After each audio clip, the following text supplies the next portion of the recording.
When it comes to inflation, the Federal Reserve and the White House are like firefighters who don't know how to fight fires. Bad news for the economy and investors. Hello, I'm Steve Forbes, and this is What's Ahead, where you get the insights you need to better navigate these turbulent times. The big domestic issue is clearly rising prices, but the principal inflation fighters are floundering. This fire has them flummoxed. If the Fed is not careful, it could throw the economy into recession. Here's why. There are two kinds of inflation. One comes from the central bank undermining the value of the dollar by creating too many of them. The Federal Reserve has been guilty of that even before it had the excuse of the pandemic. It continued its manic buying of bonds and paying for them with money created out of thin air long after the economy began coming back to life in late spring of 2020. For the past year, the Fed has been employing a ploy called reverse repos, whereby it prints money and then borrows it back from banks overnight on a mind-boggling scale, $1.6 trillion at last count. These stunts eventually backfire big time. Yet our central bank refuses to take any blame for what is happening to the cost of living or doing business. It thinks inflation is a result of a growing economy.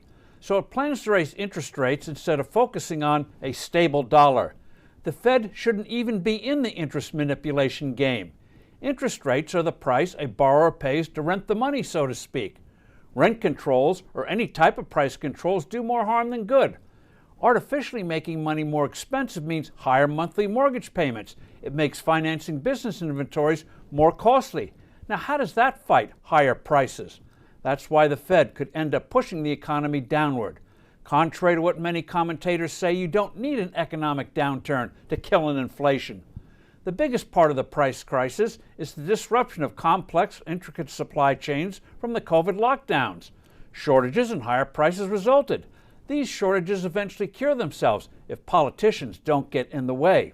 Unfortunately, the Biden administration is disrupting that healing process.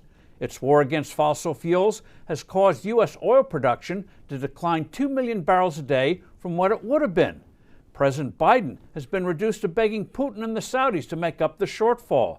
The shortfall not only has ignited higher gasoline, heating oil, and electricity prices, but also raising the price of countless other items. After all, plastics are petroleum-based. So are such items as clothes and footwear.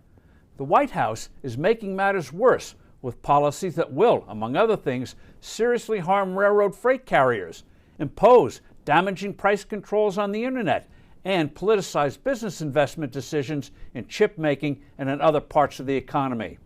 This economic malpractice is similar to what doctors did centuries ago: bleed their patients. I'm Steve Forbes. Thanks for listening. Do send in your comments and suggestions, and I look forward to being with you soon again.